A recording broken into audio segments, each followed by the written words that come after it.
AI is coming for your job fast, and it's not just factory lines or call centers. It's already replacing coders, copywriters, analysts, and yes, even content creators. But while everyone debates the tech, no one's talking about the bigger question. If AI does everything, how will people make money? Because capitalism only works if the people have something to offer, a skill, a trade, labor. But what happens when the machines don't need us? Well, let's answer that question. Why AI could break the job market.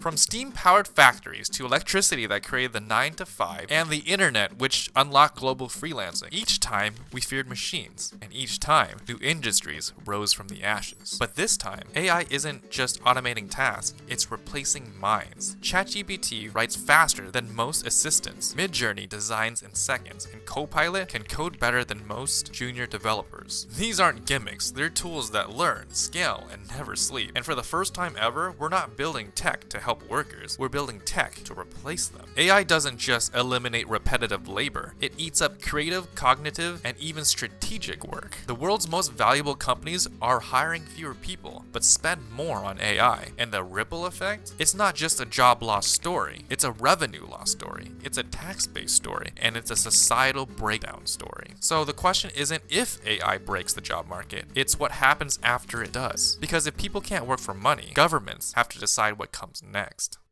The government knows and it's scrambling. Governments aren't blind, they see what's coming. A world where machines don't just take blue-collar jobs, they take everything. And they're scrambling to respond. In California, basic income trials are already live. $1,200 a month, no strings attached, for low-income and homeless residents. So 99% of all the dollars spent were spent on literal necessities, on food, on utilities, on transportation, on tutoring for children. We saw that all these lies that people were saying about what would happen, that people would spend money on drugs and alcohol, were just not true. That the vast majority of people make decisions like us. And the issue isn't that people don't know how to manage money, it's that people don't have enough money to manage. In Finland, 2017 UBI pilot gave citizens unconditional income, and the result? Life satisfaction went up without killing the motivation to work. In Japan and South Korea, it's two-pronged. Government-funded robotics to compete globally, and workforce retraining for those people those robots replaced. This isn't just theory anymore, it's policy under pressure. Governments are just testing, not solving, but they know one thing. If 1 in 4 jobs disappear by 2030, they can't just leave people broke and watching the machines work. So now the real question isn't should we act, it's how do we redesign income for an economy that doesn't need us? Here are 3 models being considered. If AI kills traditional labor, we can't just leave people behind. Governments and economists are now exploring the 3 most serious ideas to keep society from unraveling. Universal basic income, a flat monthly payment to everyone. No forms, no qualifications, just income. It's already being tested in California, Finland, and Kenya. Supporters say it unlocks freedom, creativity, and dignity. Critics say it's unaffordable and discourages work. It's simple, but politically explosive. Number 2, a robo-tax. What if AI companies had to pay society for their labor they erased? Right now, if a human worker does, $50,000 worth of work in a factory, that income is taxed. If a robot comes in to do the same thing, you'd think that we'd tax the robot at a similar level. This robotax idea would charge companies who automate jobs and redirect that money into public infrastructure, retraining, or income supplements. It's already being debated in the EU, proposed in Canada, and popping up in US state bills. Think of it like Social Security, but funded by machines, not workers. 3, digital micro-ownership. This one's different. It doesn't rely on government at all. It says, if you can't work, own the system that replaced you. That means owning fractional shares of real estate or apps, earning royalties when your data trains an AI, licensing your voice, face, or brand to automated platforms. It's already happening, just not at scale. But if ownership becomes universal, income might survive even when jobs don't. Each of these models solves the same problem. How do people eat in a world where their labor isn't needed? Some rely on politics, some rely on code, but all 3 are trying to rewrite the core contract between people and productivity.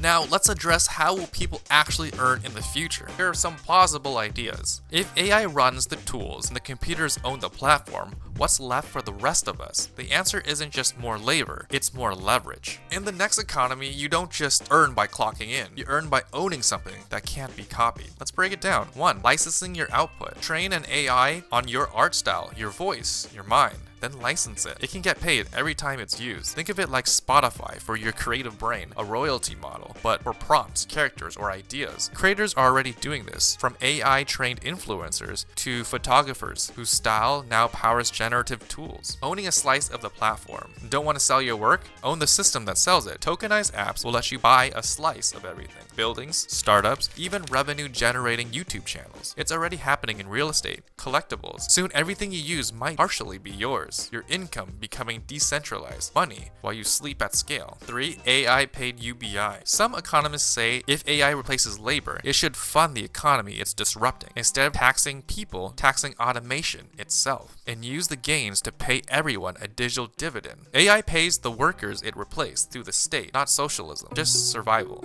And the care and connection economy. The twist no one's expecting. Most valuable work might be the most human. Therapy, teaching, spiritual care, emotional labor. Things AI can't fake, at least not yet. In a cold machine world, warmth becomes priceless. This could birth a care-based economy where emotional presence is the new productivity. So if jobs disappear, but income doesn't, that income has to come from somewhere. The future won't be about trading time for money. It'll be about building systems, owning assets, and doing what AI never can.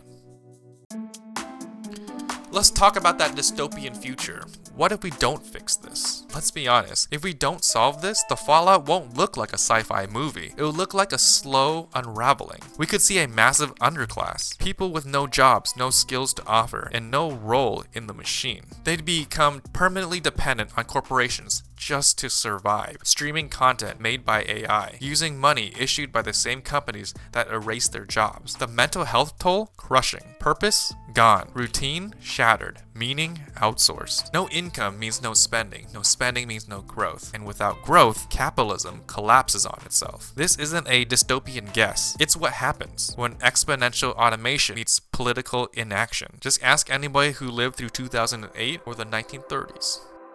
Let's talk about the flip side. What if we do fix this in time? What if we can get it right? The machines handle the grind. Humans focus on care, creativity, connection. Universal income becomes the floor, not the ceiling. Wealth shifts from accumulation to participation. More art, more science, more creativity. Less burnout. We're living through a once-in-a-century shift, not just in technology, but how value gets created and who gets to capture it. The old system rewarded time. The next one rewards leverage, ownership, and the ability to adapt. AI isn't coming for your job, it's coming for everything predictable. But if you understand the shift and the move early, you don't just survive it, you capitalize on it. Because the people who thrive in the new era won't be the ones with the best resume. They'll be the ones who figure out the new game early. This isn't about losing work, it's about reclaiming the future of your time. But until that future happens,